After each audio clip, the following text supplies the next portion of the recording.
Bakit kaya hindi na tayo binibisita rito ni Mami Chin? Hindi na ba nila tayo aampunin? Nagtatakang tanong ni Amaya. Oo nga, Uno. Nagtataka na rin ako.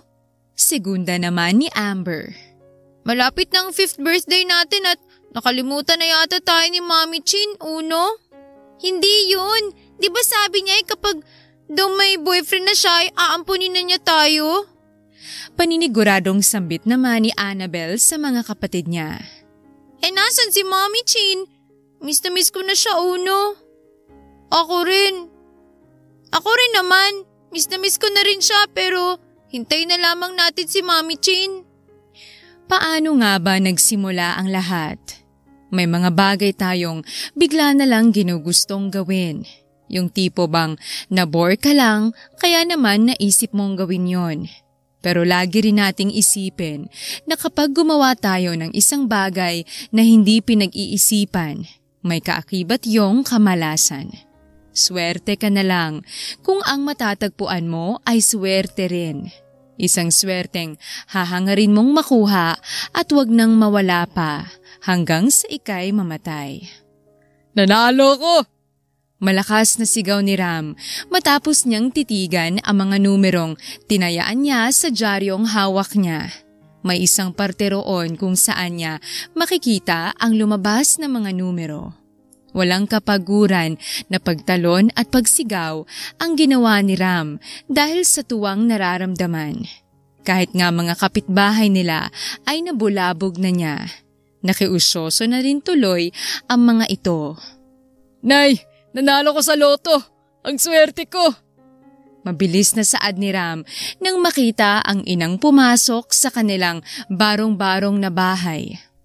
Halos panawa naman ng ulirat ang ina ni Ram matapos marinig ang balitang yon. Totoo ba, anak? Hindi ka ba nagbibiro niyan? Hindi naniniwalang tanong ng kanyang ina. Alam naman ni Aling Sol na hindi sinungaling ang anak at talagang mahilig tumaya sa loto si Ram. Kaso nga lang, masyado namang too good to be true ang manalo sa loto talaga. Oo nga, Nay. Tingnan mo.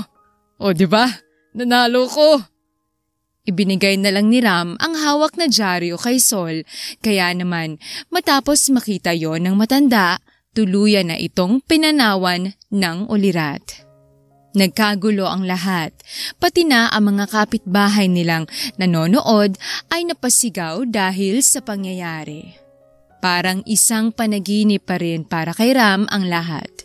Kung noong mga nakaraang araw, hapong-hapo siya dahil sa mga kautangan nilang mag-ina, ngayon hindi na alam ni Ram kung ano ang gagawin niya. Bakit? Di ka na lang maging Bombay, tol. Malaki ring investment yun kung sakali. Magpapautang ka tapos malaking interest na babalik sa'yo. Alam mo ba, yung isa kong kakilala, nag-ala Bombay yun. May sarili na siyang mansyon. Tila hindi makatotohanang kwento ni Pansoy. Kababata kasi ito ni Ram, kaya naman sanggang dikit na talaga sila. Pati nga pagko-construction ay pinatos nila. Kahit pa hindi naman yon ang trabahong gusto ni Ram. Gusto niyang maging engineer. Hindi nga lang nangyari dahil walang-wala rin talaga sila ni Sol, ang ina niya. Puro utang lang ang naipon nila. Isa pa, hindi na rin niya itinuloy ang pagpasok noon sa engineering course dahil ayaw naman niyang pasakitan ang ina sa pagtatrabaho. Basta may matapos si Ram, ayos na yon. Secretarial ang course na natapos niya para sana kahit pagiging sekretary ay may trabaho. Kaso nga lang, hindi matanggap-tanggap si Ram. Masyado raw kasi siyang gwapo. Maputi kasi si Ram, matangos ang ilong, maganda ang pagkabilog ng kanyang mga mata at kissable ang kanyang mga labi. Taliwas naman yon sa kulay kayong mangging balat ng kanyang ina. Kaya ang bansag kay Ram ay amboy. Mukha raw kasi siyang Amerikano. Uy Ram, tol! Matulala ka na riyan. Ano ba yung iniisip mo? Pagkalalim naman. Usisa ni Pansoy. Niyugyug pa nito nang bahagya ang balikat niya. Oo, ay mo naman tol. Iniisip ko lang sinabi mo. Mukhang maganda nga yan na pagkakitaan ah. Simulan ko na yan bukas. Salamat tol. Ingat ka sa pagpasok. Hindi na ako papasok sa construction eh. Imporma ni Ram sa matalik na kaibigan. Hindi naman nagulat si Pansoy roon. Alam naman kasi ng kaibigan ni Ram na hindi talaga niya gusto ang construction. O sige, basta ingat ka tol. Saka mag-disguise ka rin. Baka hindi sila maniwala na magbubumbay ka. Kaya puti mo pa man din ay. Hirit pa ni Pansoy. Oo na, buzzer ka lang eh. Salamat ulit Pansoy ah. Balik na sigaw naman ni Ram. Anong buzzer? Totoo naman. Ipagkumpara mo kaya tong balat ko sa balat mo. Partida, lahat pa ng trabaho ginagawa natin. Mapaaraw at ulan. Pero puti-puti mo pa rin. Ustisya naman. Ungot na sambit pa ni Pansoy. Kaya binatukan na lang ni Ram ang kaibigan. Ewan ko sa'yo. Lumayas ka na nga rito. Yung balato mo, ingatan mo. Wala na akong may bibigay sa'yo ah. Biro pa ni Ram sa kaibigan.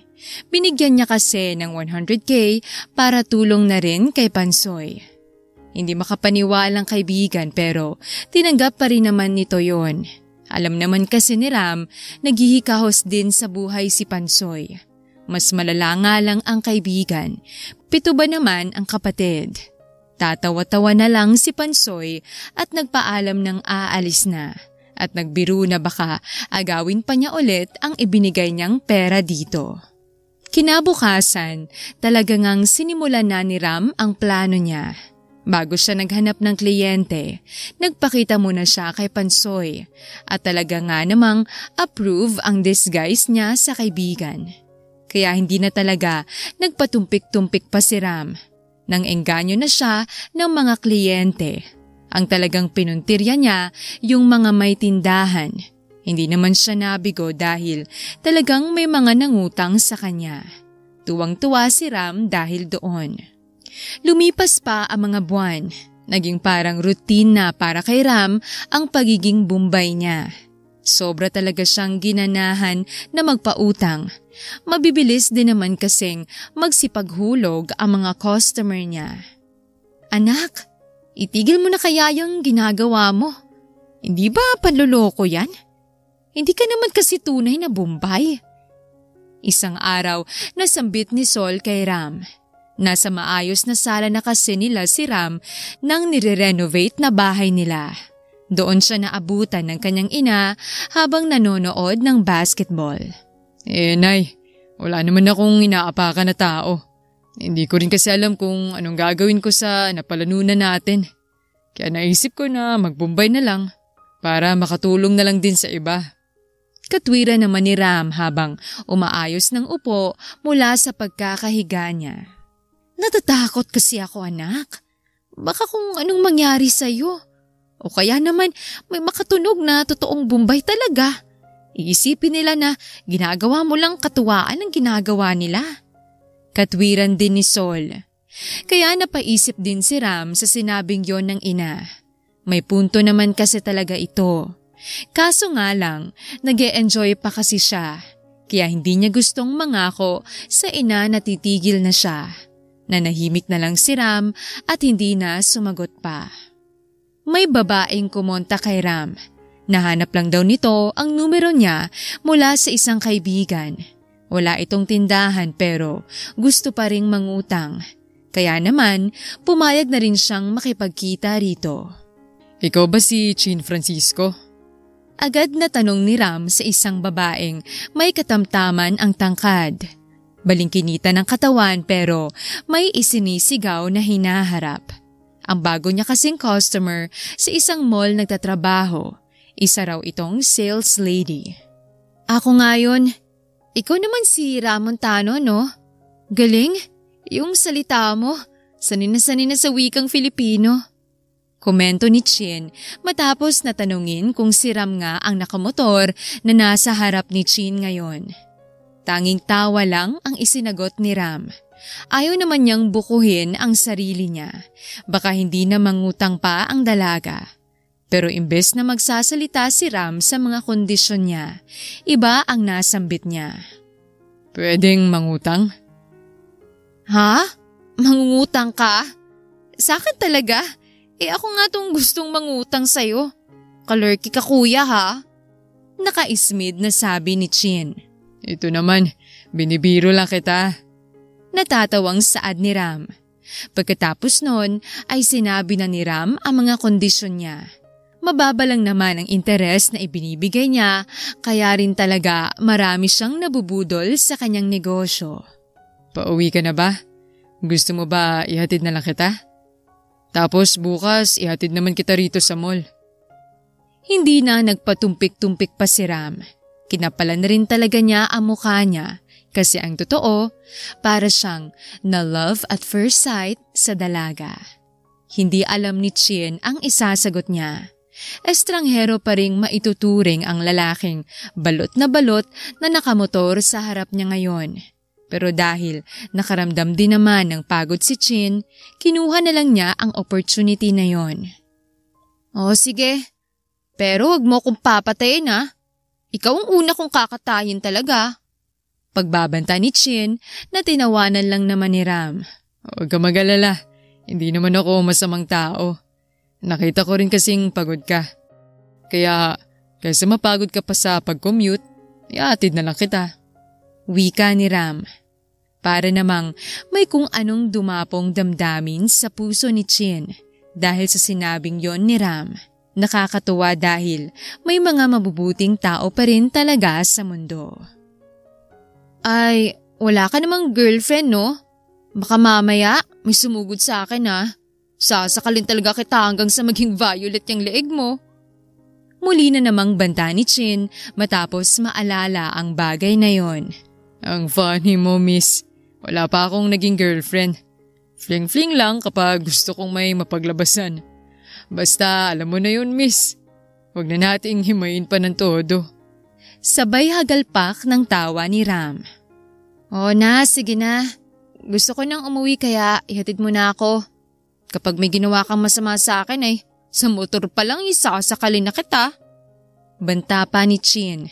Ay, di maka-aksidente niyan tayo, miss. Sigaw ni Ram.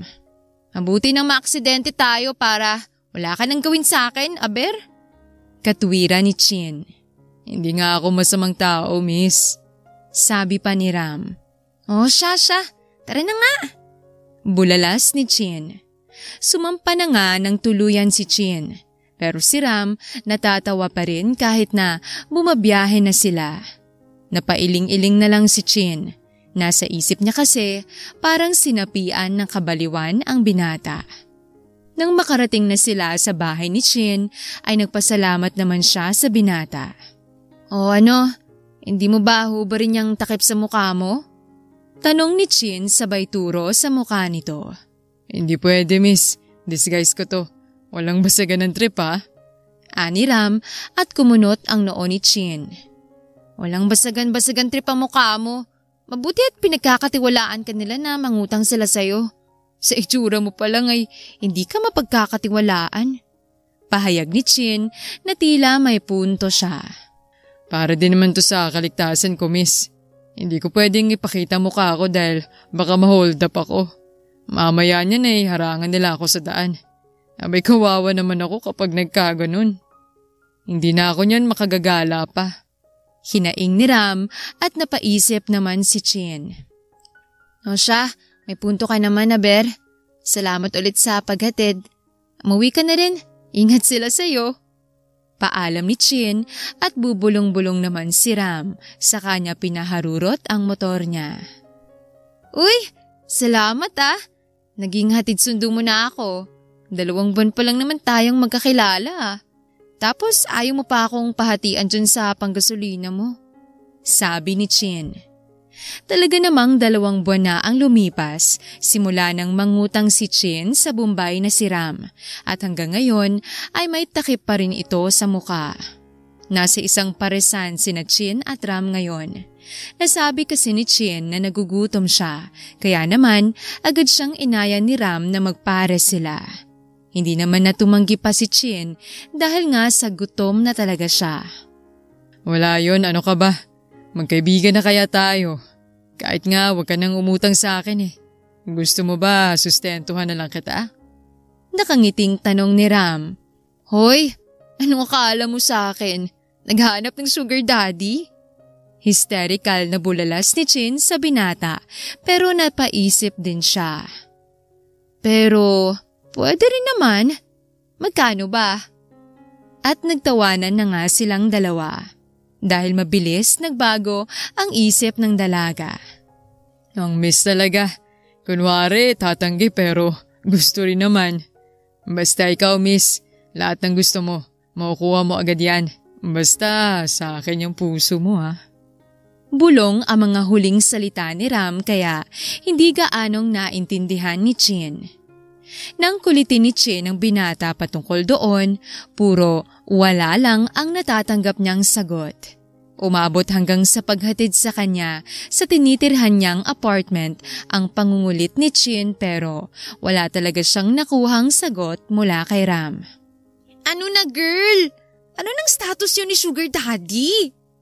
Pangungulit ni Aya kay Chin habang inaayos nila ang mga sarili sa lugar na inilaan para sa kanila ng store na pinagtatrabahuan nila sa mall. Uy, anong Sugar Daddy ka riyan? Quiet ka nga lang dyan.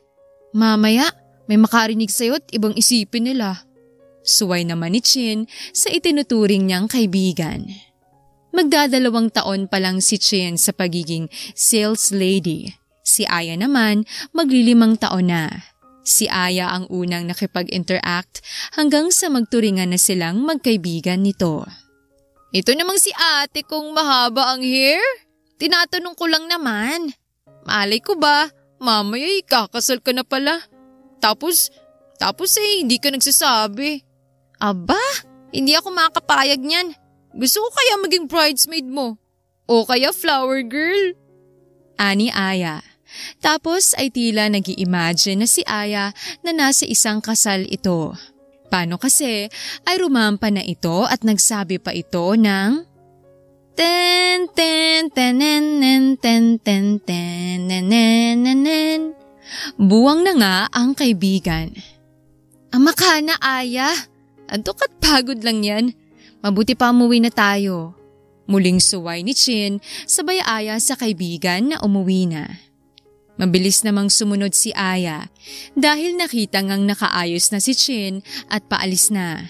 Mabuti na lang din, nakabihis na rin si Aya at bag na lang nito ang isasabit sa kanyang mga braso. Sabay ako para makilala ko na rin si Sugar Daddy mo. Ipakilala mo ako At talagang hindi na matapos-tapos ang pangungulit ni Aya. Pagod at antok na rin si Chin dahil kaninang umaga pa ang shift niya. Kaya naman, pumayag na lang siya sa gusto ni Aya.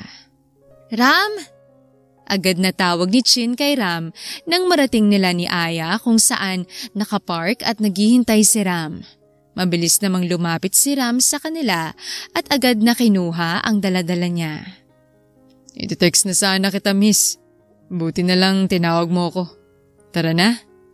Pag-aaya naman ni Ram. Ram, si Aya nga pala. Siya yung kaibigan na tinutukoy kong nag-refer sa'yo sa akin. Na nakilala ka rin, narinig ko lang din mula sa isa pa nitong kaibigan. Pagpapakilala ni Chin kay Aya sa taong unti-unti nang nakapapasok sa buhay niya. Hi Ram! Nice meeting you. Curious lang di ka ba naiinitan dyan? Balot na balot kasi ang mukha mo. Konti na lang, baka pati mata mo isama mo na rin. Pabirong sambit ni Aya. Uy, Aya! Kaloka ka. Huwag mo na lang pansinin to, Ram. May topak lang talaga to. Umuwi ka na nga, para makapagpahinga ka na rin.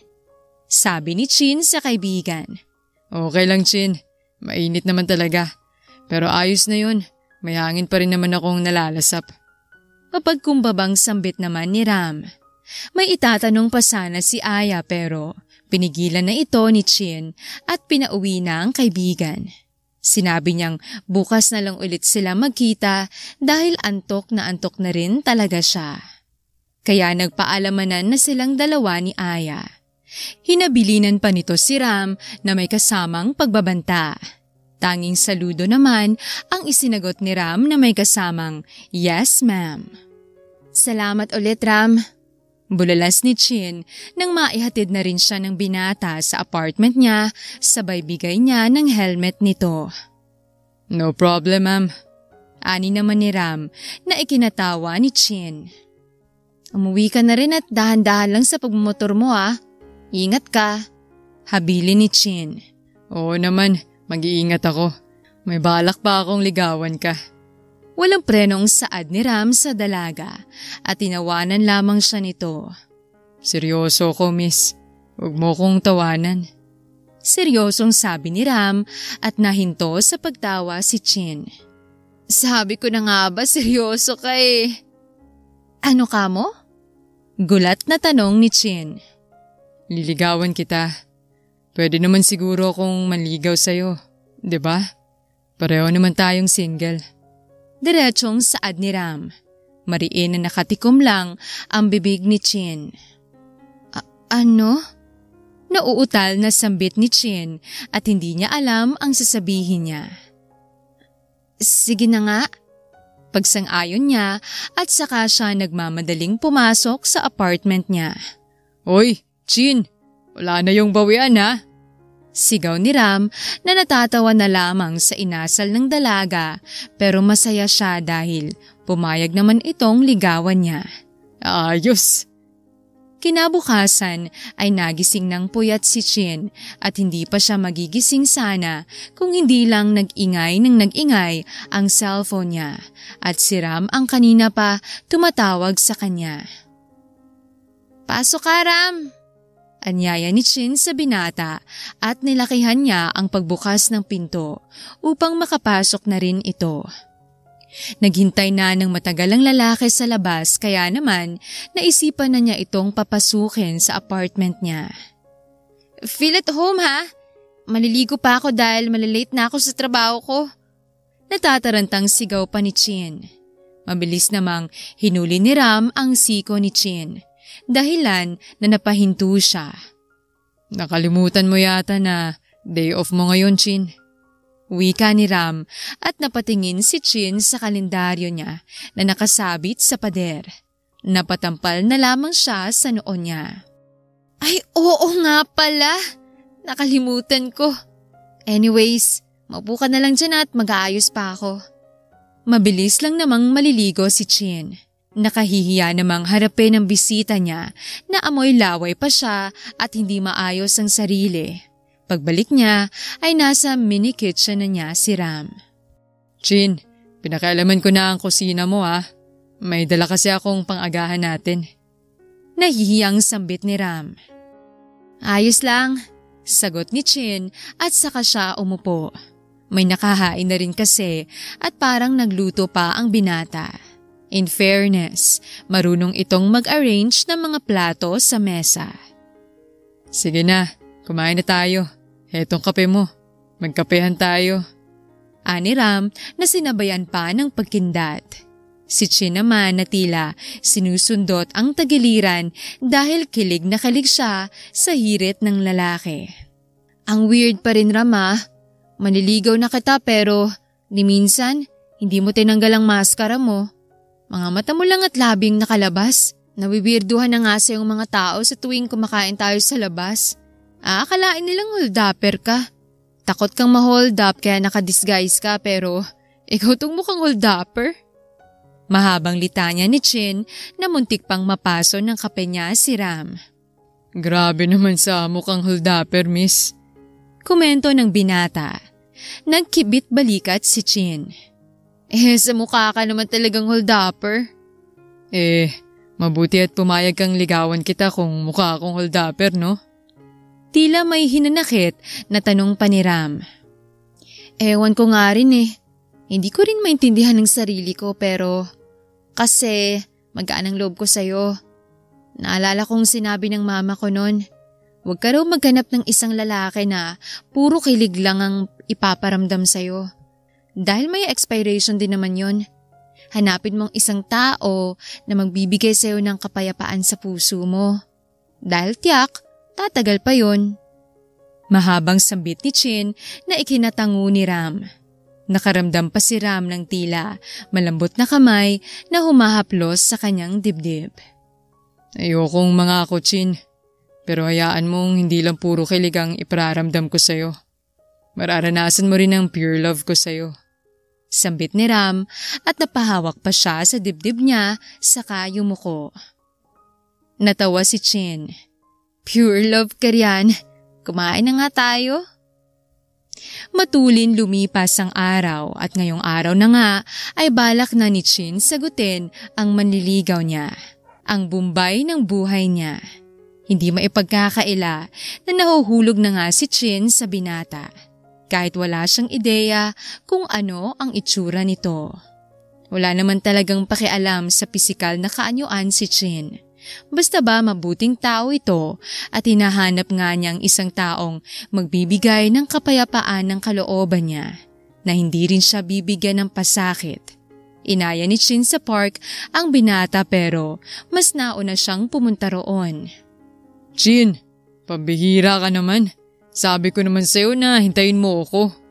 Reklamo ng lalaki na ikinatawa ni Chin. Hingal na hingal pa ang Bombay dahil nagtaas baba ang dibdib nito. Maupo ka na. Huwag ka nang magreklamo riyan. Saad ni Chin at tinapik niyang upuan sa tabi niya. Off na ni Chin sa trabaho niya kaya nagawa niyang yayain si Ram. Binuksan ni Chin ang takip ng mineral water at ibinigay niya yon kay Ram. Ibinaba pa nito ang zipper ng jacket. Salamat, miss. Sambit ni Ram at saka ito uminom ng tubig.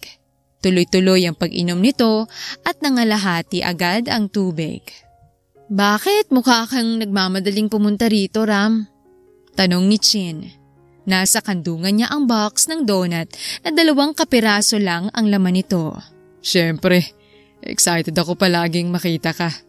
Tinatanong pa ba yan, Chin? Tanong ni Ram. Bakit ba mas nauna ka rito? Usisa pa niya. Huminga naman ng malalim si Chin. Kinakabahan kasi siya at ang lakas-lakas ng kabog sa dibdib niya. May sagot na ako sa tanong mo, Ram. Sambit ni Chin. Sagot? Naguguluhan na tanong nito. Ibinigay naman ni Chin kay Ram ang box ng donut. Hindi naman nagdalawang isip ang binata at tinanggap yon. Dapat ako na ang bumili nito sabi ni Ram. Sinundan lang ng tingin ni Chin ang pagbubukas ni Ram ng box ng donut at napakagatlabi siya dahil tumambad sa kanila ang 2 kapiraso ng donut. Nawala ang ngiti sa mga labi ni Chin nang makitang mabilis na nilantakan yon ng binata. Hoy, Ram! Hindi mo ba napansin? Tanong ni Chin at tinapik niya ang balikat nito. Ang alin ba, miss? Tanong ni Ram. Yung donut! Pasigaw na sagot ni Chin. Ano bang meron sa donut? Pambihira ka naman Ang slow mo. Yung sagot ko, dipungal. Sigaw pa ni Chin at kinutusan na nga niya si Ram. Ano bang sinagot mo? Naguguluhan na tanong pa rin nito at mariin na napapikit sa inis si Chin. Yung sagot ko sa panliligaw mo, kakainis ka na Bahala ka nga riyan. Bulalas pa ni Chin at stress na siya agad kay Ram. Sinukbit ni Chin ang sling bag niya at saka bumira para makaalis na. Ha? Uy, Chin! Teka lang naman. Pasensya ka na. Hindi ko naman kasi nag-gets agad. Sigaw ni Ram at sinundan niya ang dalaga. Lakad takbo ang ginawa niya para lang mahabol ito. Miss, ito naman tampurorot agad.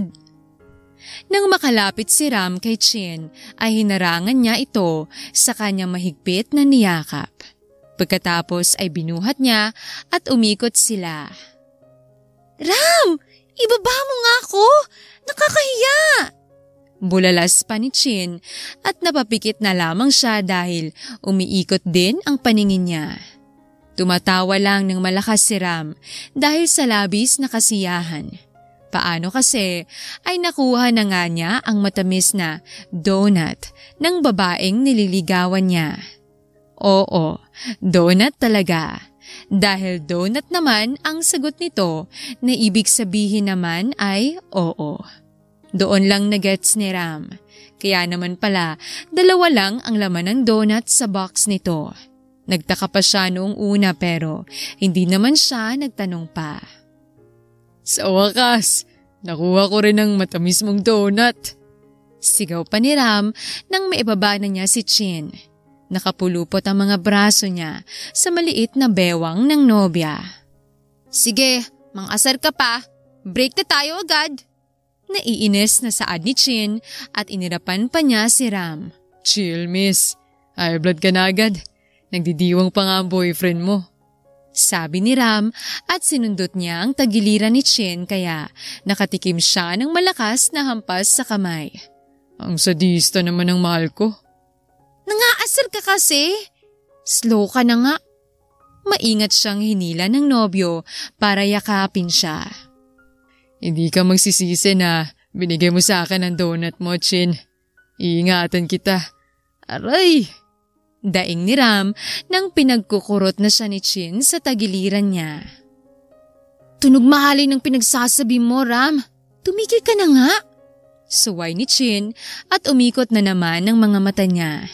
Ikaw lang naman tong nag-iisip niya na. Nakangising sabi ni Ram. Hinawakan niya ang kamay ng kanyang nobya at masuyong hinalikan niya ito. Salamat, Chin. Pinasaya mo ako, mahal. Mahal agad?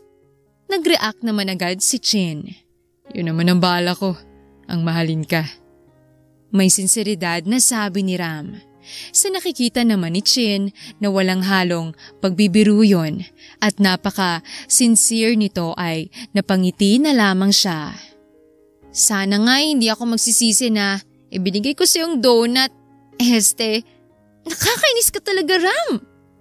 Naasar na bulalas ni Chin at napahalakhak lamang si Ram. Ano na, Ram? Papakita mo na ba sa akin ang mukha mo? Pangulit na tanong ni Chin dahil 1 buwan na silang magkarelasyon ay talagang hindi pa niya nakikita ang mukha ng nobyo niya.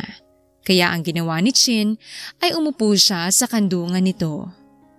Uy, Chin, rated SPG to. Hysterical na sigaw ni Ram dahil talagang nagulat siya pero nang hawakan ng nobya niya ang takip na mukha niya ay hinayaan niya ito. Curious na ako sa mukha mo, Ram. Hindi ko nga alam kung bakit sinagot kita. Mamaya niyan ay may diferensya ang mukha mo at hindi dahilan na baka ma-hold up ka kapag nakita ka nila. Wika ni Chin. Chin, akala ko ba wala kang pakialam sa pisikal na anyo ko? Naiiling na tanong ni Ram. Nasa apartment sila ni Chin at alam naman ng isa na walang makakakita sa gagawin nila. Dahan-dahan nang tinanggal ni Chin ang takip sa mukha ng kanyang nobyo at bumungad sa kanya ang gwapong mukha ni Ram. Malinis ang pisngi nito. Inaasahan kasi ni Chin na may balbas o bigote ang binata pero wala. Matangos ang ilong at kissable ang lips nito. Ang mga mata ni Ram ay tila nahihipnotismo. Ang linis din ng haircut nito. Bombay ka ba talaga o nagmamodus ka lang? Kunot noong tanong ni Chin. Ang bilis-bilis ng pintig ng puso niya at talagang nagulat si Chin nang makita ang mukha nito. Napakagwapo nito at parang may lahing banyaga. Pilipino talaga ako, Chin. Hindi ako Bombay pero kailangan kong magmala Bombay dahil sa pagpapautang ko sa mga tao. Paliwanag ni Ram. Mariin na nakatikom na lamang ang labi ni Chin at aalis na rin sana siya sa pagkakaupo niya sa hita nito nang mapatingin ulit si Chin sa mukha ni Ram. Hinawakan niya ang magkabilang pisngi nito. Parang pamilyar ang mukha mo sa akin, Ram. Nakita na ba tayong dalawa? Naguguluhan na tanong ni Chin. Hindi ko alam. Baka may kamukha akong artista, Chin. Pabirong sabi nito kaya mariin na pinisil ni Chin ang pisngi ng nobyo. Salamat ka, gwapo ka. Umiikot ang matang saad ni Chin at hinawakan ni Ram ang baba niya. Nagtagpo ang mga mata nila ng nobyo at tila nag-uusap ang mga yon hanggang sa dahan-dahan na lumapit ang mukha ni Ram kay Chin. Napapikit na lamang si Chin nang maramdaman niya ang mainit at malambot na labi ni Ram. Pumulupot ang mga braso niya sa leeg nito at nagpaubaya siya. Mariin ang bawat halik ng kanyang nobyo at tumutugon din siya sa mga halik ng binata. Dahil nadadala sila sa bugso ng damdamin ay hindi na rin nila kontrolado pa ang mga sarili nila at pinagsaluhan nila ang mainit na tagpong yon. Napakasaya ni Chin dahil may boyfriend siya na ubod ng kagwapuhan at talaga namang naibigay niya ang sarili niya sa binata. Pero walang pinagsisisihan si Chin dahil pareho nilang ginusto yon. Baka matunaw ako niyan ha. Nakangising sabi ni Ram. Kasalukuyan silang kumakain ng agahan at si Ram pa mismo ang nagluto. Hindi ko akalain na ganyan ka pala kagwapo. Nakangiting sabi naman ni Chin at pinisil niya ang pisngi nito. Napadaing si Ram dahil mariin ang pagpisil nito sa pisngi niya. Miss naman, masakit kaya yun? Mahinang reklamo ni Ram. Natatawang hinalikan ni Chin ang labi niya. Ay, yun ang gusto ko. Sabi pa ni Ram. Chin, huwag mo sanang mamasamain to ha. Ano yon? Nagtatakang tanong naman ni Chin. Naoperahan ka na ba dati, Chin? Tanong ni Ram pero walang panghusga sa mga mata niya. Ano? Nauutal na usal ni Chin at nag-iwas siya ng tingin dito. Chin, tanggap kita. Wala akong pakialam kung hindi akong nakauna sa'yo. Mahalaga ka para sa akin. May sinseridad na sambit ni Ram at ginagap niya ang kamay ng nobya. Mabilis na nag-init ang sulok ng mga mata ni Chin. Nagkaanak ako dati, Ram. Pero namatay ang mga anak ko. Pag-amin ni Chin sa katotohanan na yon. Dinala naman ni Ram ang ulo ng nobya niya sa kanyang dibdib at hinalikan niya ang sentido nito. Ayos lang, Chin. Huwag mo nang ikwento sa akin kung hindi ka pa handa. Pag-aalon ni Ram at inihele na niya ang dalaga dahil nagsimula na itong humikbi. Gayunpaman ay hindi nagbago ang nararamdaman ni Ram sa kanyang girlfriend. Higit siyang nagkagusto rito dahil sa pagiging honest nito. Isang araw ay nagulat na lamang si Ram dahil seryoso siyang kinausap ng kanyang nanay Sol. Anak, kung ano man ang malalaman mo ngayon, ay hindi magbabagong tingin ko sa'yo. Ikaw pa rin ang nag-iisa kong anak. Naluluhang saad ni Sol at nagtaka naman si Ram. Ano hong ibig niyong sabihin, Nay? Tanong ni Ram. Ram, hindi kita, anak. Naputol ang sasabihin ni Sol nang sumabat ang kanyang anak. Pinaprank niyo ho ba ako, Nay? Tanong ni Ram. Hindi, anak. Ikaw si Ram Deliva. Nagmula ka sa mayaman na angkan. At ang totoo niyan, isa lamang akong katulong ng pamilya mo. At nautusan lang ako ng iyong ina na ilayo ka sa kanila. Pagpapaliwanag ni Sol. Inay naman. Sambit ni Ram. Makinig ka, Ram. Ang iyong amay lulong sa droga. At ayaw ng tunay mong ina na madamay ka. Gusto lang ng iyong totoong ina na ilayo ka sa mundong ginagalawan ng ama mo, anak. Hinihintay ko lang naman na tatawag sila sa akin para kunin ka. At ngayon na ang nakatakdang oras. Dagdag pang paliwanag ni Sol at napailing si Ram. Nay, 30 na po ako. At bakit ngayon pa nila ako naalala kung anak ba talaga nila ako?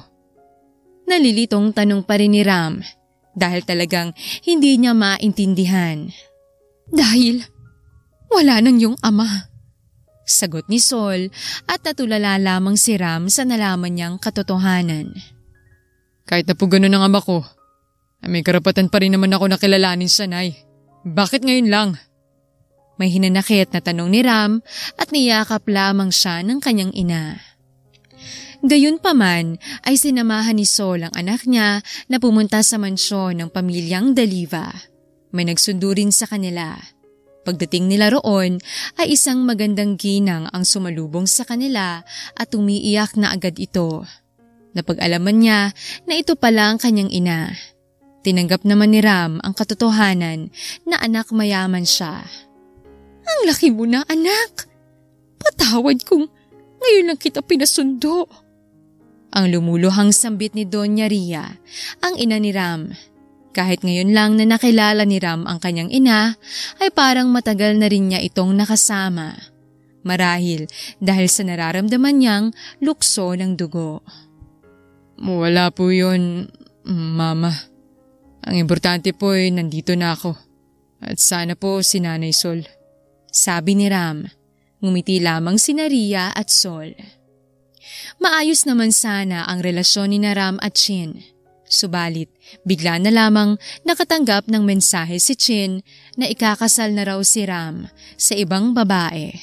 Hindi naniniwala si Chin at tinawagan niya ang cellphone ng nobyo pero ang damuho ay nang-ghost na nga sa kanya. Isang buwan ang nakalipas at talagang wala ng balita si Chin. Doon na rin siya nagpasyang umuwi sa bahay nila.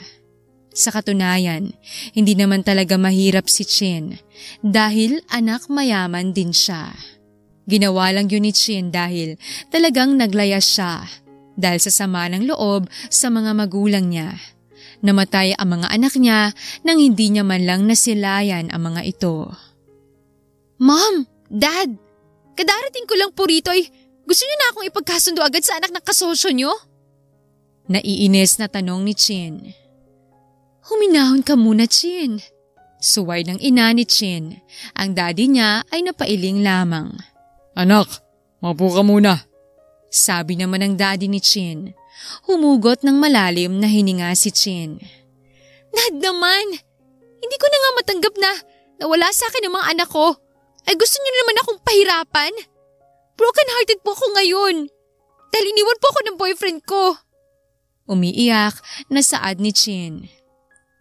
I'm sorry, anak. May kasalanan naman kami sa'yo. Pagsisimula ng kanyang ina. Mom! Buhay talaga ang mga anak mo, Chin. Sagot ng mommy ni Chin at umawang ang labi niya sa gulat. Hindi nag-aksaya ng panahon si Chin dahil agad niyang pinuntahan ang bahay ampunan. Una niyang nilapitan ang punong madre at agad siyang nakilala nito. Dahil ang mga magulang ni Chin ang sponsored niyon at madalas silang pumupunta roon. Sa katunayan nga ay matagal na palang nakilala ni Chin ang mga anak niya at sina Annabel, Amber at Amaya. Ang palayaw nila ay 1, 2 at 3. Dahan-dahan ang paglalakad ni Chin patungo sa playground dahil nandoon daw ang 3 bata. Ang lakas ng kabog sa dibdib niya at wala pa man ay naiiyak na siya. Uno, inaantok na ako. Sabit ng batang si Amaya, ang pinakabunso sa 3.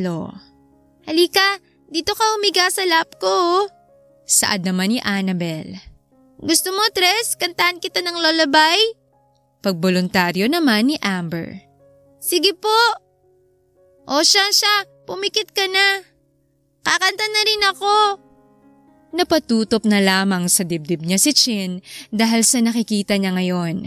Sunod-sunod na ang pagpatak ng mga luha niya. Uno, bakit kaya hindi na tayo binibisita dito ni Mommy Chin? Hindi na ba nila tayo aampunin? Nagtatakang tanong ni Amaya. Oo nga, Uno. Nagtataka na rin ako. Segunda naman ni Amber.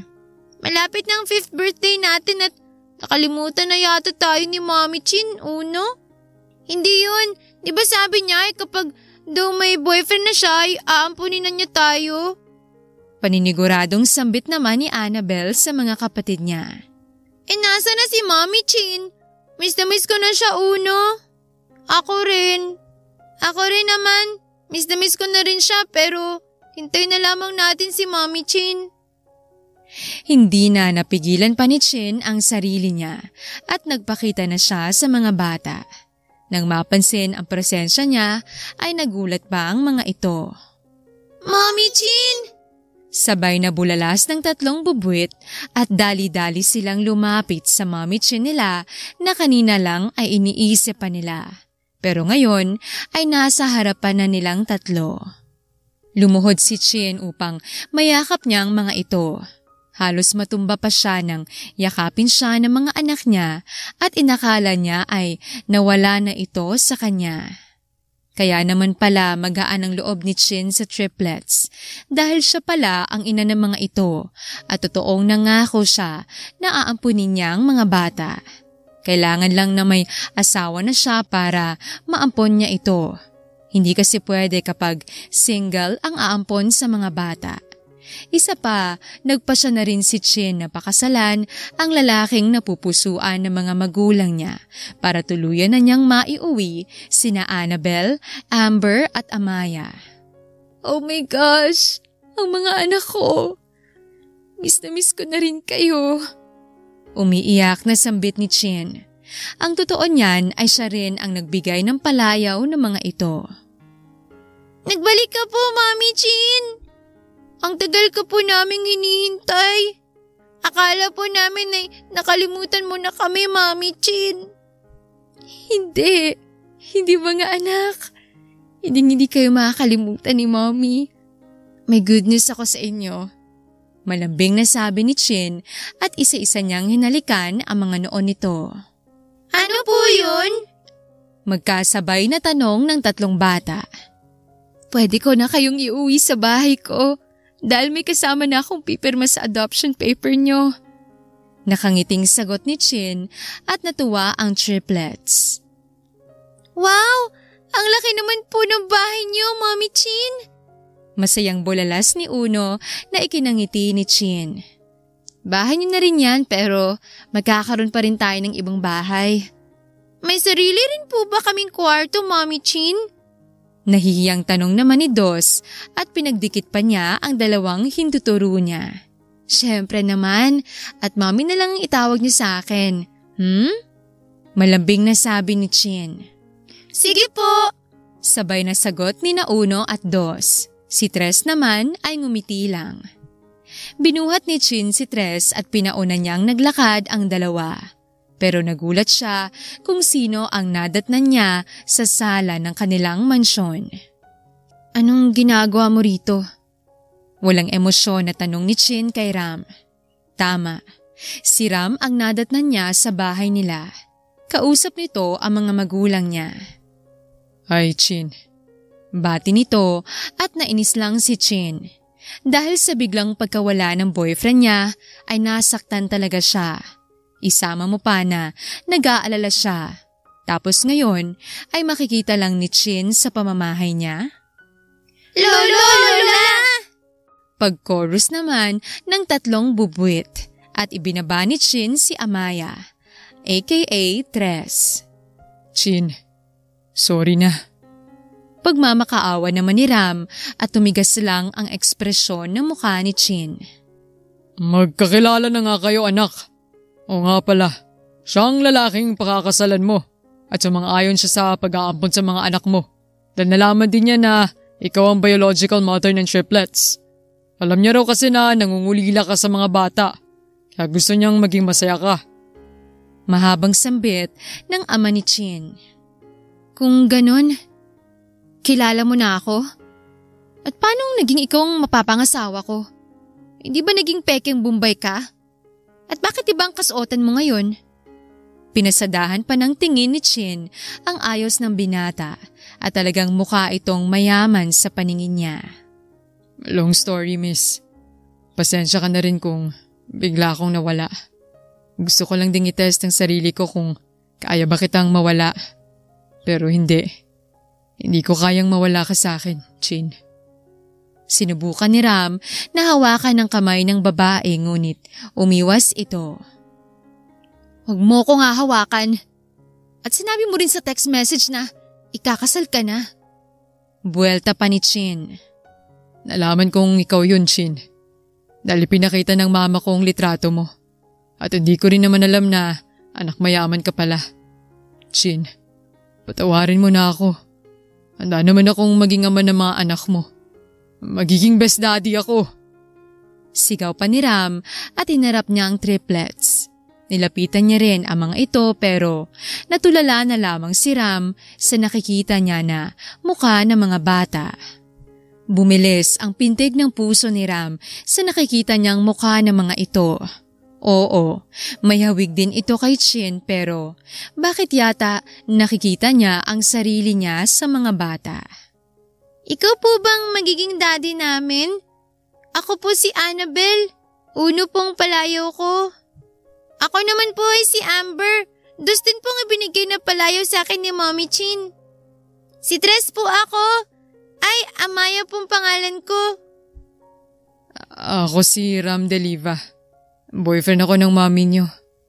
Nauutal na pagpapakilala ni Ram at palipat-lipat ang tingin niya kina Annabelle, Amber at Amaya. Ex-boyfriend na kita. Ikaw mismong nang iwan sa akin. Tara na nga mga anak, doon tayo sa kwarto ni Mommy. Pag-aaya ni Chin sa mga anak niya. Tara po Daddy.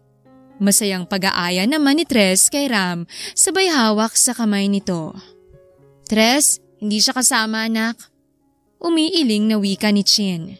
Pero ang damuho ay kinarga pa ang dalawa niyang anak na sina Annabelle at Amaya.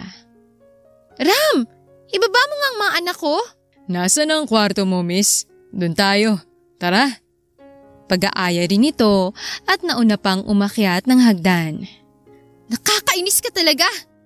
Sigaw pa ni Chin at wala siyang nagawa kundi ang buhatin din si Amber saka sila sumunod. Napangiti na lamang ang mga magulang ni Chin dahil hindi magkakaroon ng problema sina Chin at Ram.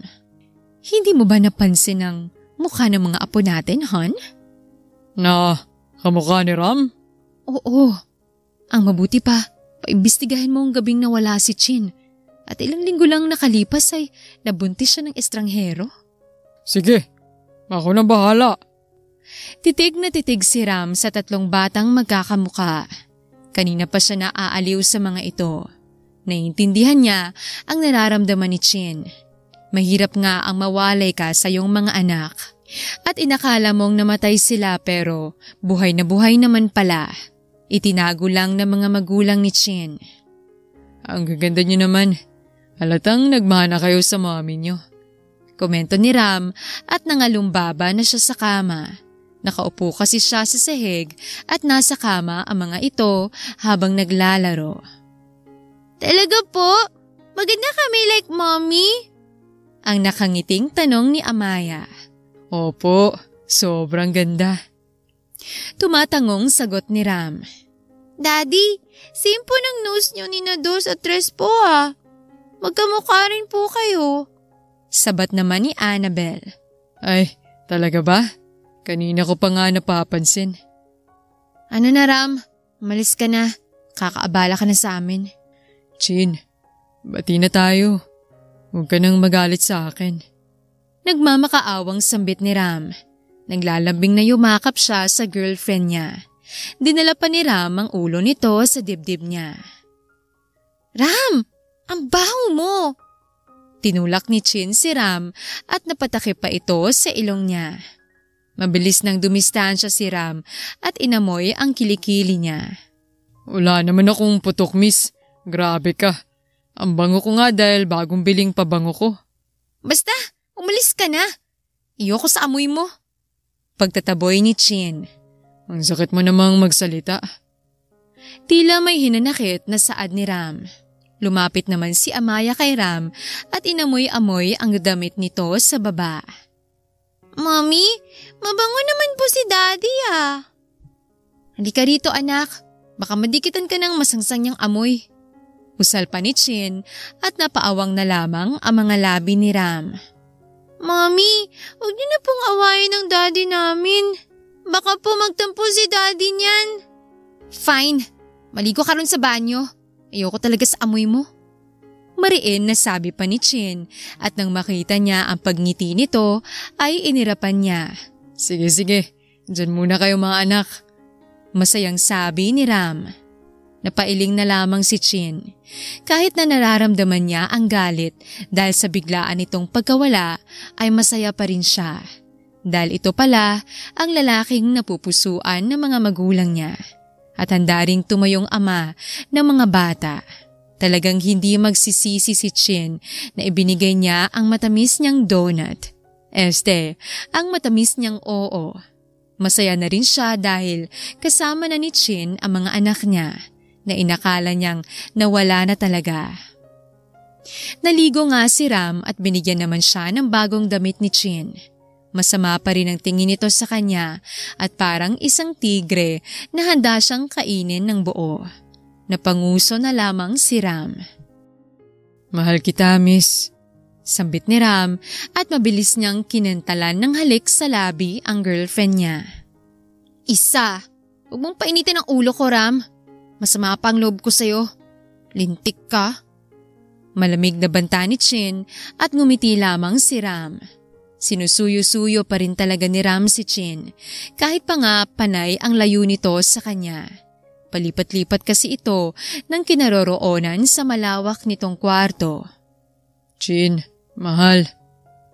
Miss, sorry na nga kasi. Hindi ko kaya na ganito ka sa akin. Busy naman sa paglalaro ang tatlong bubuwit.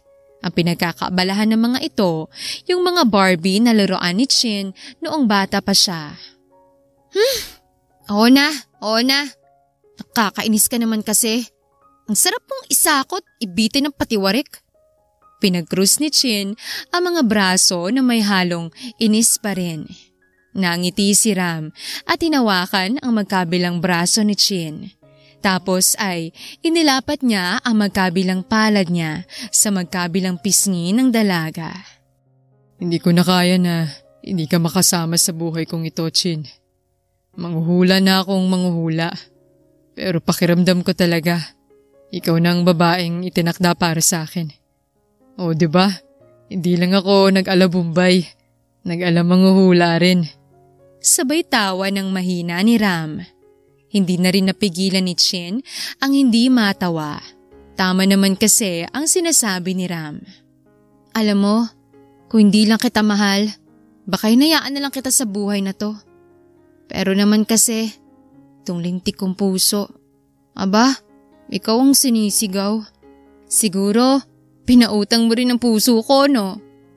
May halong pambibintang na sabi ni Chin at pinanlakihan din siya nito ng mga mata. Agad namang itinaas ni Ram ang mga kamay. Oo, miss. Wala akong kinalaman dyan, Yung puso mo kasi, kampi sa akin. Kaya naman wala ka nang magagawa pa. Dahil magsasama na talaga tayo habang buhay. Nako naman, ang mommy at daddy namin. Nagiging pa-baby pa po kayo riyan. Mag-kiss na po kayo para mas lalo na kami maging happy. Panunodyo naman nila Tres na talagang nakaantabay rin pala sa kanilang dalawa. Kaya naman, wala na talaga silang nagawa kundi ang maghalikan ng mabilis sa harap ng mga bata. Tuwang-tuwa ang tatlong bubuwit na agad na nagsilapitan sa kanilang dalawa. Binuhat ni Ram sina 1 at 2 habang si Tres ang agad na naglambitin kay Chin. Larawan ng isang masayang pamilya ang makikita sa 5. Ngunit lingid sa kanilang kaalaman, may panibagong papasok pala sa buhay nila. Isang buhay na walang pasubali nilang tinanggap. Hindi magkamayaw sa ka-excitedan ang mga magulang ni Chin at Ram, pati na rin ang tatlong bubuwit sa balitang sumabog sa kanilang harapan. Ilang araw ang nakalipas. Buntis muli si Chin. Muli na namang nakabuo ng panibagong buhay ang dalawang magkasintahan. Tama, alam na nilang pareho na tunay ring ama ng tatlong bubuwit si Ram. Si Ram pala ang lalaking nakakuha ng pagkabirhen ni Chin. Ayon sa investigasyon ng private investigator na binayaran ng ama ni Chin, sa isang bar unang nagkita sina Ram at Chin. Ilang taon na ang nakalipas at doon na nga rin nangyari ang mga nangyari noon. Tama nga kutob namin. Daddy ka nga namin na tunay, Daddy. Ang siya-siya naman po talaga. Oo nga po, happy family na talaga. Kompleto na talaga ang family. May mommy na kaming tunay, tapos may daddy rin kaming tunay. Yay! Hindi talaga maitatago ang kasiyahan na nararamdaman ng tatlong bata. Talon at palakpak ang ginagawa nila habang si Chin naman ay mangiyak-ngiyak din. Naghalo-halo man ang nararamdaman niya pero natutuwa pa rin siya. Hindi na nila kasi ni Ram kailangang ampunin ang tatlong chikiting dahil tunay nga silang mga magulang na mga ito. Kasal na lang talaga ang kulang, magiging legal na rin ang lahat. Mahal, Chin, hindi ka ba nagagalit sa akin? Nakapulupot ang mga braso ni Ram sa katawan ni Chin. Nakahiga sila sa mahabang upuan na nakalagay sa may pool area ng mansyon nila Chin. Tulog ng mga bata dahil napagod ang mga ito. Nagkaroon kasi ng baby shower para sa magiging pang-apat nilang anak ni Ram. At ang magiging bunso nila ay lalaki. Iyon nga lang, wala pa silang maisip na pangalan. Bakit naman ako magagalit sa'yo, mahal? Nagtatakang tanong naman ni Chin. Bahagya niyang tiningala si Ram pero agad din naman niyang ibinalik ang pagkakahiga sa dibdib nito. Kasi 'di ba? Kung hindi mo ako nakilala nun, wala sanang mangyayari sa atin. Hindi sana papalabasin ng mga magulang mo na namatay ang mga bata. Hindi mo rin sana sila pangungulilaan pa. Tapos 'di ba? Maaring kasalanan ng nagawa ko sa'yo noon. Lasing ka tapos napagsamantalahan ka. Mahabang litanya naman ni Ram. Isang buntong hininga na muna ang ginawa ni Chin bago niya sinagot si Ram. Mahal, alam kong walang matinong rason sa nangyari sa atin nun. Pero hindi mo rin naman ginusto na may namagitan sa atin nun. Sadyang napangunahan ka lang din ng libido mo dahil na nga rin sa kalasingan mo. Hindi mo naman din matatawag na napagsamantalahan mo ako nun. Kung sakali man na kasalanan ngang matatawag yun, maaari nilang gawin na leksyon ang nangyari sa atin. Isang leksyon na hindi na dapat gayahin pa. At ang importante naman ngayon, yung kasalukuyan, diba? Yung katotohanan na mahal natin ang isa't isa at handa nating gabayan ang mga anak natin para hindi na maulit pa kung ano man ang nangyari nun. Yun ang isipin mo, mahal. Okay? Naantig ang puso ni Ram sa sinabing yun ni Chin. Bahagya ring nag-ulap ang mga mata niya dahil sa namuong butil ng luha roon. Ang laki-laki talaga ng puso ng kanyang minamahal. Napakamaunawain nito at higit sa lahat, mapagmahal talagang tunay. Salamat, mahal. Panatag ng puso ko. At hindi na ako makakaramdam ng guilt sa puso ko. Hindi ako nagkamali na ikaw ang pinili ko. Na ikaw ang minahal ko at ikaw ang ina ng mga anak natin. Hinalikan ni Ram ang likod ng ulo ni Chin. Makailang beses niyang inilapat doon ang labi dahil hindi niya mapigilan ang sariling hindi dampian ng halik yun. Niyakap niya rin nang hindi kahigpitan si Chin. Tapos ay masuyong hinaplos-haplos ang may kalakihan na nitong tiyan. Hindi na siya makapaghintay na masubaybayan ang pagbubuntis ni Chin. Anak, hindi ko man nakita ang paglaki ng mga ate mo sa tiyan ng iyong ina. Sisiguraduhin ko na ngayon. Sa bawat araw ng pagbubuntis niya sa'yo, nasa tabi niya lang ako. Mahal kita, anak. Hindi lang ako, pati ang mami mo, ang ate Uno, ate Dos at ate Tres mo. Hindi na kami makapaghintay na makasama ka sa mundong ibabaw. Pagkausap ni Ram sa magiging junior niya.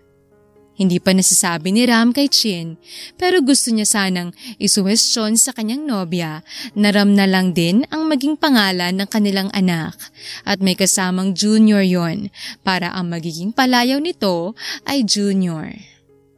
Ram, mahal, ano naman yung inaiisip mo? Nakalimutan mo yatang nasa tabi mo pa ako. Kaya ramdam ko yung paghinga mo. May problema ka ba? Ayaw niyang mag-away sila ni Chin. Hindi pa nga sila kasal ay puro pag-aaway na ang gagawin nila. Alam din ni Ram kung gaano kaselan ang pagbubuntis ngayon ni Chin. Anytime, pwedeng malaglag ang batang nasa sinapupunan nito. Ayon kasi sa doktor, masyadong mahina ang kapit ng bunso nila. Maliit ang porsyento na mabuhay ang sanggol, kaya naman kailangan talaga na hindi ma-stress si Chin.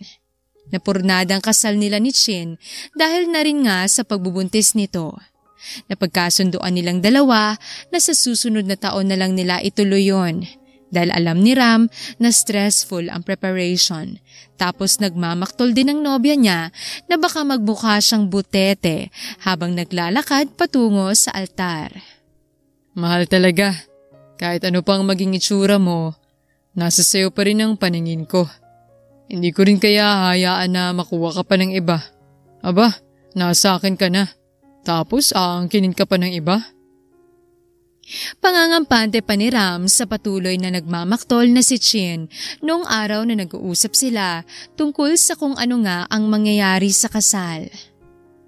Ram, sige na, sabihin mo na. Ano bang problema?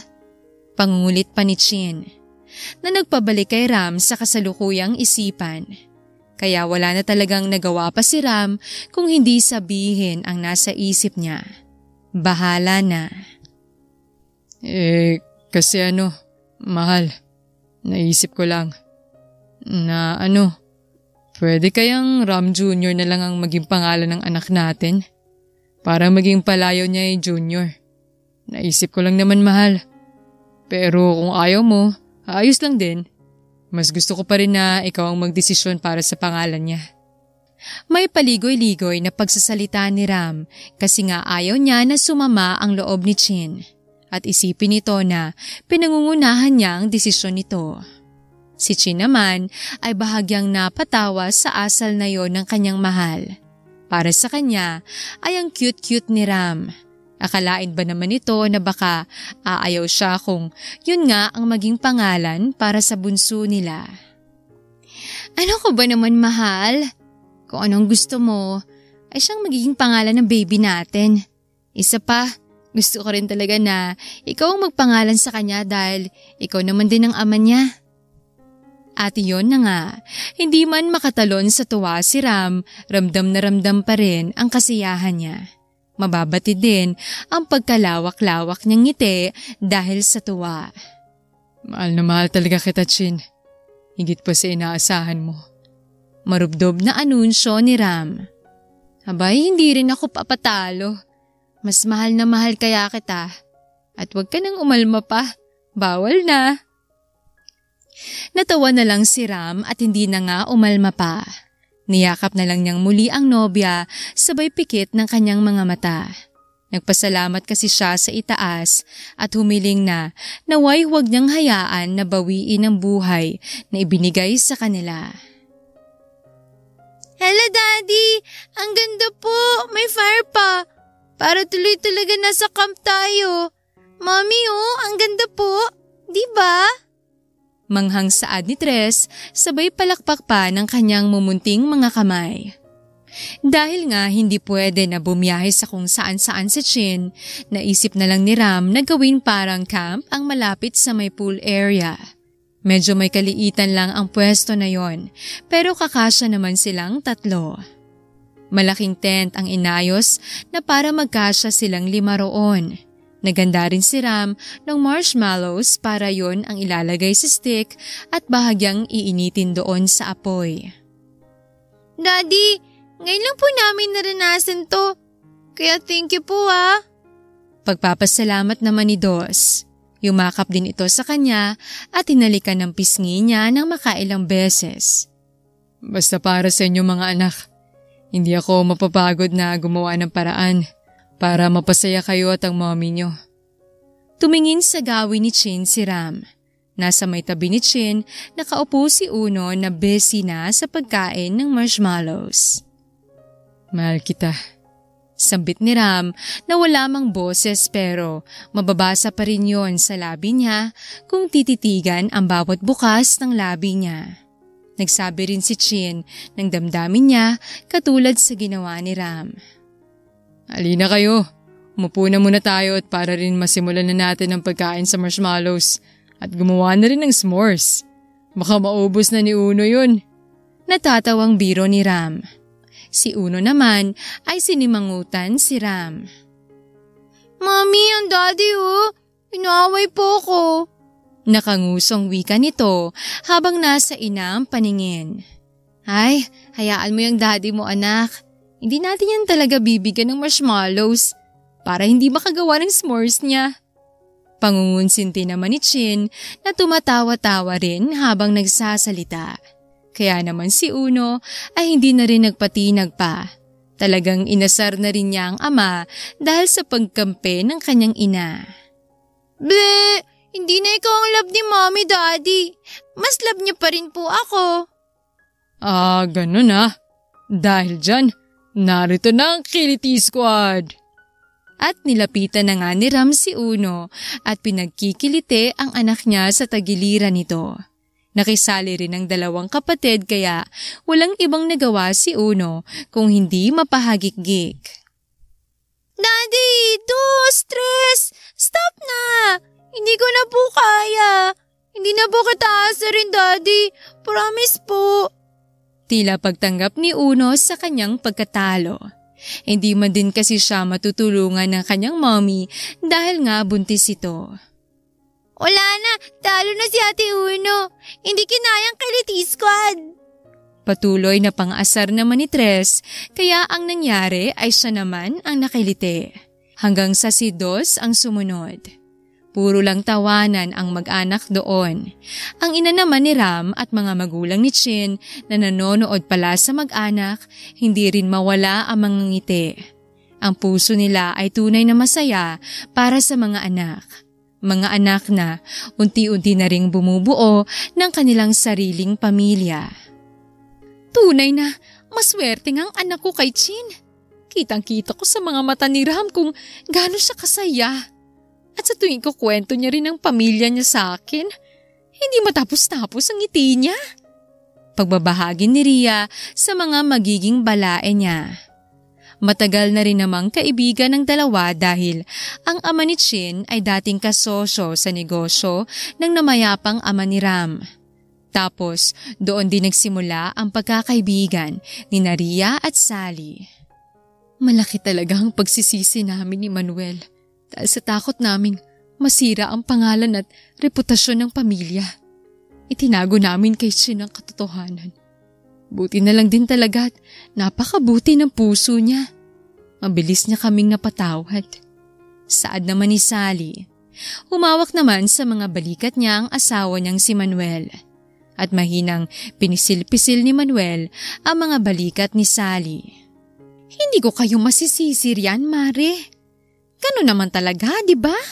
Kapag naging magulang ka na, ay talagang gagawin mo rin ang lahat para sa ikabubuti ng iyong anak. Kahit pa nga, ikagalit nila yun. At sinang-ayunan na nga yun ng mag-asawa. Tapos ay muli nilang ibinalik ang kanilang paningin sa mag-anak na patuloy pa ring naglalambingan at nagtatawanan. Shala ka, Chin! Kaya naman pala hindi na bumalik pa sa mall. Akala ko kung saan ka na napadpad. O kaya man ay nagtana na kayo ni Ram. Yun naman pala, juntis ka. At hindi lang yun, may triplets ka pa. Tapos, hindi naman din pala bumbayang si Ram. Kaloka kayo? Hindi pa rin talaga makapaniwala si Aya kahit pa nga sinabi na ni Chin ang buong katotohanan dito. Naisip niya rin kasing kunin na lang na parang yaya ang kaibigan para naman may katuwang siya sa pag-aalaga sa mga anak. Hindi lang yon. Alam niya rin kasing mapagkakatiwalaan din si Aya. Si Ram naman ay natatawa na lang din sa gilid ni Chin. Ang kaibigan niya kasing si Pansoy na kinuha niyang driver niya ay ganoon din ang reaksyon. Kaya naisip niyang ipag-matchmake ang dalawa para naman magkajowa na rin si Pansoy. Sorry na nga, Aya. Ayoko rin naman kasi na magbagong tingin mo sa akin. At sorry din at hindi na ako nakapagparamdam sa'yo. Ang dami kasing nangyari. Pero pumapayag ka naman, diba? Abay, oo naman. Susunggaban ko na to, no? Habol ko rin kasing sweldo. Sabay tawa nitong pilit. Ikaw talaga, hindi naman kita kinukuhang yaya ng mga bata dahil alam kong nangangailangan ka ng pera. Kinukuha kita kasi alam kong mapagkakatiwalaan kita. At tila naantig naman ang puso ni Aya dahil sa sinabi niyang yon. Napayakap kasi ang kaibigan niya sa kanya. Grabe, thank you, Chin. Natouch naman ako sa sinabi mong yun. Kaya naman, talagang hindi kita bibiguin, no? Ako ang tutulong sa'yo kapag nasa work si sugar daddy mo. Ay, joke. Si Ram pala. Uy, ano yan? Bakit may nakayakap na iba kay Miss Chin? Ay, ka-pretty man, uy. Single ka, Miss Ma'am? Si Pansoy na bigla na lang nagsalita at sabay tanong kay Aya. Si Aya naman ay tila nagpabebe na tinarayan lang si Pansoy pero agad din namang sinabi sa binata na kabibreak lang nila ng boyfriend nito 2 weeks ago. Kaya si Pansoy, hayon at abot langit na nga ang ngiti. Napailing-iling na lang si Chin na lumalapit ng dahan-dahan kay Ram. Mukhang may bagong love team na mabubuo, mahal ah. Mahinang bulong ni Chin. Tumawa na muna si Ram bago sumagot kay Chin. Kaya nga pero bawal pa nila tayong unahan sa kasal ha. Tayong mauuna sa kanila. Magwawelga talaga ako. Ay, hindi rin ako makapapayag na maudlot na naman ang kasal natin next year, mahal, no? Tayo dapat muna bago sila. Kaya baby, bilisan mo ng paglabas sa tiyan ni Mommy, okay? Pero wag mo masyadong pahirapan ng Mommy. Baby, okay? Dapat lagi lang maging happy ang Mommy. Para ang life ay happy lang din. Parehong pagkausap ni Chin at Ram sa bunso nila. Sabay rin nilang hinahaplos ang malaki na talagang tiyan ni Chin. Malapit-lapit na rin kasi talaga ang panganganak niya kaya rin ang bawat kilos niya ay mabagal na rin. Habang nakahiga sa kama sina Chin at Ram na bahagyang nakayapos sila sa isa't isa. Pinag-uusapan ang mga balak nila para sa kanilang kasal next year. Gusto na rin kasi nilang maasikaso ang mga papeles ng triplets pati na rin ang magiging bunso nila. Dahil din kasi sa pagkakawalay-walay nila at pagpapaampon ng mga magulang ni Chin sa bahay ampunan sa triplets, magiging mahaba pa ang proseso para masabing sila nga talaga ang tunay na mga magulang ng triplets. Basta ako, mahal. Kompleto lang ang mga anak natin at ang mga magulang natin ay nandoon din. Ayos na ako. Kung hindi man maging magaharbong kasal natin, basta mahal natin ang isa't isa. Ayos na ako. Tila kontento na sa buhay na saad ni Chin. Nakatingin siya sa kisame pero ang kanyang ulo ay bahagyang nakahiga sa may dibdib ni Ram. Ganun din naman ako, mahal. Pero gusto ko talaga na maibigay sa iyo ang magaharbong kasal. Kaya naman, gagawin ko ang lahat para sa iyo. Mahal na mahal kita talaga, Chin. Yung hihigit pa sa sobra. Mahal na mahal din kita, Ram. Tumingala ng bahagya si Chin para sana halikan ang panga ni Ram pero tumungo ito kaya naman ang nangyari ay naglapat ang mga labi nila. Isang masuyo at punong-puno ng pagmamahal ang halik na pinagsaluhan nila. Ilang minutong lumipas ay inalis na nga nila ang pagkakalapat ng kanilang mga labi sa isa't isa. Tapos ay dinampian naman ng halik ni Ram ang sentido ni Chin. Kapag kasal na tayo, mahal, lilipat na tayo sa bahay na pinatayo ko para sa pamilya natin. Doon na natin ipagpapatuloy ang paghawapan ng maraming memorya na magkakasama. Dapat ay sikreto na muna yon hanggang sa makapanganak at maging mag-asawa na talaga sila pero dahil nga sa sobrang ka-excited ni Ram, hindi na niya napigilan pa ang sariling hindi sabihin ang tungkol sa bahay. Pero ang akala niyang narinig ni Chin, hindi pala dahil nakatulog na ito.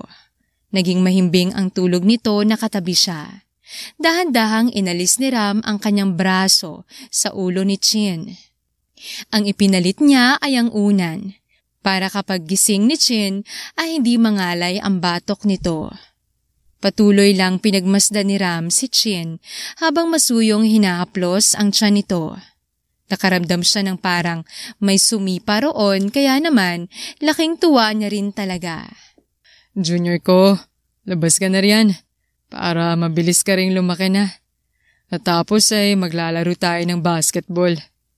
Pero kung sakali man na ma-impluwensyan ka ng mga ate mo, suportado pa rin kita anak. Mahal na mahal ko kayo. Kaya naman lahat ay ibibigay ko. Basta't mapasaya ko lang kayo. Walang kahit anong hiniling sa buhay si Ram. Kahit pa nga noong hirap pa ang nararanasan niya, wala siyang mabigat na kahilingan. Kahit ano pang makuha niya, malugod niya talagang tinatanggap. Pero nang dumating sa buhay niya si Chin, ang naging kahilingan niya, sana ibigay na niya, ibalato na niya si Chin para makasama niya hanggang sa pagtandang dalaga. At muli yung nadagdagan nang malaman niyang tunay niyang anak ang triplets at magkakaanak pa silang muli ni Chin. Ang hiling niya ay sana hindi isang panaginip ang lahat at sana hindi babawiin ang kahit sino sa mga anak niya. Dahil talagang mamahalin niya ang mga ito katulad kung paano niya mahalin ang sarili at si Chin. Hindi man kagandahan at may pagmamalaki ang nakaraan ni Ram at Chin, ngunit maaari yung magsilbing aral at magbukas ng isipan para sa iba. Kung sakali mang may magtanong sa love story na yon, lahat ay ikukwento ni Ram. Kahit pangit man ang simula, ang importante kung paano magwawakas. At sa wakas na yon, punong-puno naman ng kasiyahan. Kasiyahan na kahit sino ay walang makakaagaw pa.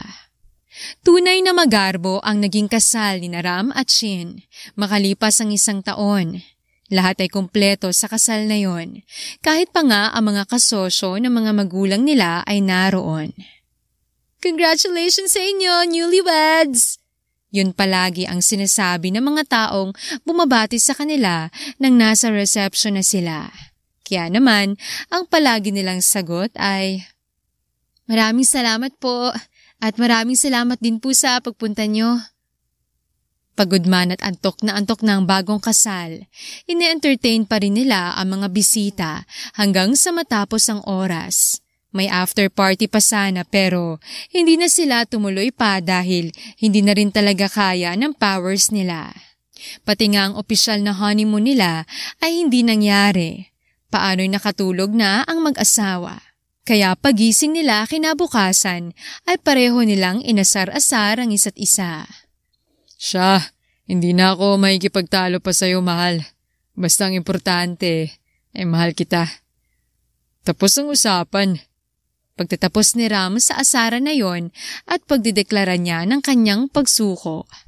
Ayaw naman din kasi niyang maasar ng tuluyan ng asawa kaya siya na ang pumutol sa asaran na yon.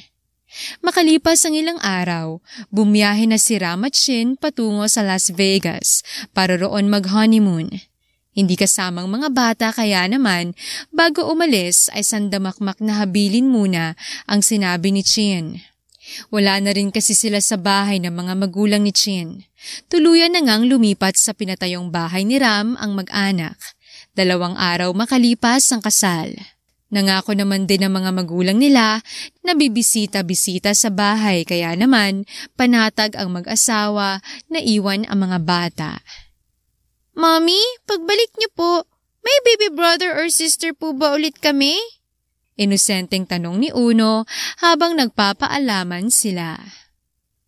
Naku anak, hindi naman maipapangako yan. Sobrang baby pa ang bunso niyong kapatid eh. Si Ram ang sumagot dahil pinandilatan siya ni Chin na mga mata. Sabi kasi ni Mamita po, gagawa pa raw kayo ng new baby. Excited pa naman po ulit kami. Si Tres naman ang nagsalita. Napailing-iling na lang si Chin at tuluyan na ngang nagpaalam sa mga bata para makapag-check-in na rin sila sa airport. Ang buhay mag-asawa ay hindi naging madali para kina Chin at Ram. May mga pagkakataon na talagang grabe ang pag-aaway nila. Pero agad din naman silang nagkakaayos. Lagi nilang isinasaisip kung para saan at kanino ba nila ginagawa ang lahat. Basta may pagmamahal, patuloy na bubuuin ni Ram at Shin ang kanilang pamilya. Pamilyang kanilang